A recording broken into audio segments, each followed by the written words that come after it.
Brick walls surround the expansive 54,000 square meters that make up the complex of the Temple of Literature.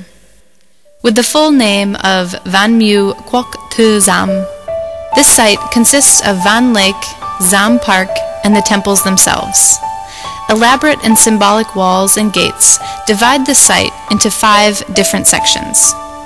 The first 4 belong to the Van Mieu, or Temple of Confucius, while the last one was used as Vietnam's first university, called Quoc to Giam.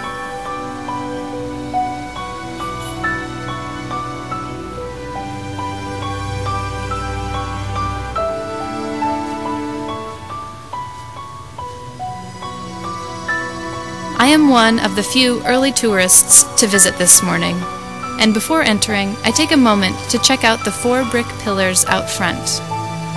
The pillars have couplets written in Han script that praise the important role of the Temple of Confucius in training the talented people who built up the country.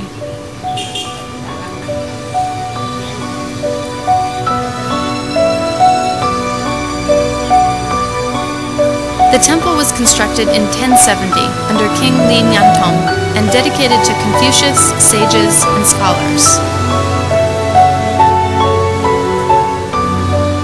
This is the first useful fact among many that tour guide Mun Ban Tu will tell me on my visit. The gates at which we gaze before entering were once exclusively reserved for kings or high-ranking mandarins during their visits. Students and common people had to use the left and right gates. The portico through which we pass is engraved with 2 stone dragons, features of the Lei dynasty.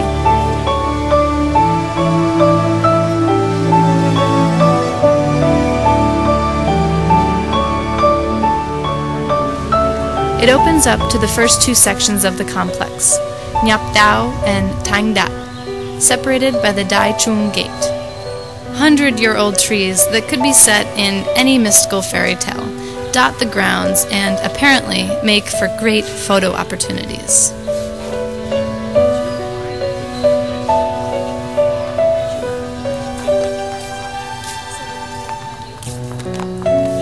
The Dai Chung, or Great Middle Gate, opens up to the next section of the Quay Constellation Pavilion in the middle. Built in 1805, Tu tells me that the Quay constellation is a group of 28 constellations consisting of 16 stars in the configuration of the Han script for literature. It's the reason that the Oriental philosophers believed that this constellation was so important for education and examinations. My guide was just introducing the pavilion behind me. It's through here that mandarins in the royal family entered the temple. It's called Quay Van Kak, and Van translates to literature, but it really means so much more. It means laws, rights, morals, education, the way of life in general. And it's now a symbol of culture in Hanoi. Please.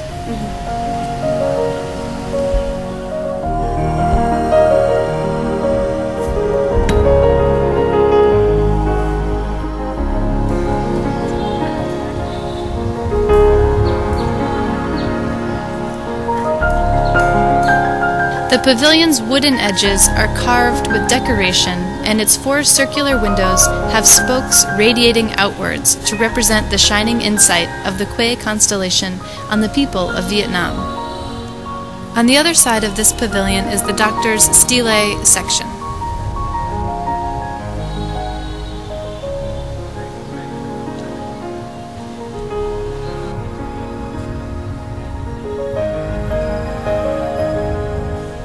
At the center of this section is a square well of placid water called Tien Quang, or Heavenly Clarity. A small turtle fleetingly surfaces while Tu gives me some historical context. I stare into the water as I listen to the reason for the well's placement here. The sun shining on the water is supposed to reflect light onto the left and right sides of the section, where the 82 commemorative stone slabs are placed. The steles that bear the names and birthplaces of the Royal Examination laureates from 1442 to 1779 are thus touched by the light from the sacred clarity of the water.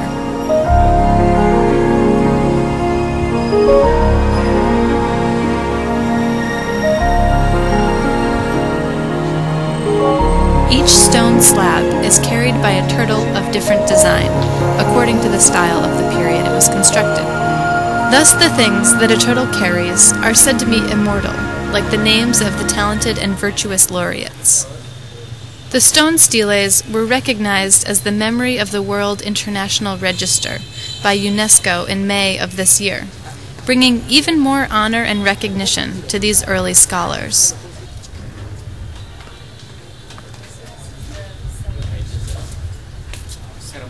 Dai Tang, or Great Success Gate, leads to the main section dedicated to honoring Confucius, the great philosopher and educator.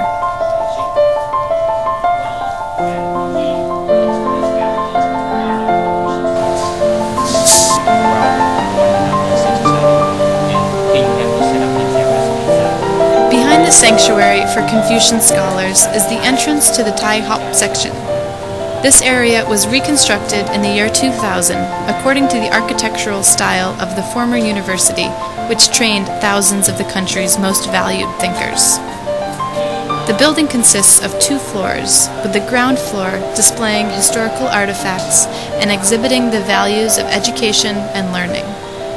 The space is also used to honor Chu Van An, who was in charge of looking after the university and ceremonies. An was the first Vietnamese scholar to be worshipped here for his contributions as an educator.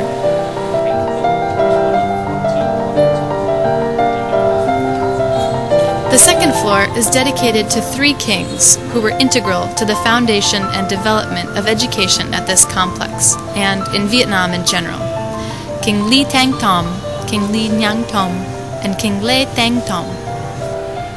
The university was founded in 1076 as a school for children of royal families and civil mandarins of the capital, as well as the large number of Confucius scholars from all over the country. The university was also in charge of compiling and printing Confucian books. In 1734, when the court gave orders to not buy books from China, the university was able to print sufficient materials for the whole country.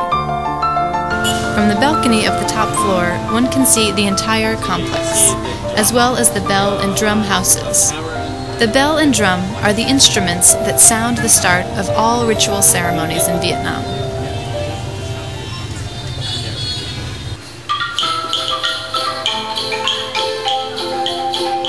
A group of singers and instrumentalists are always present in the section to perform traditional music for visitors. The easy smiles of the performers are almost as captivating as the music itself.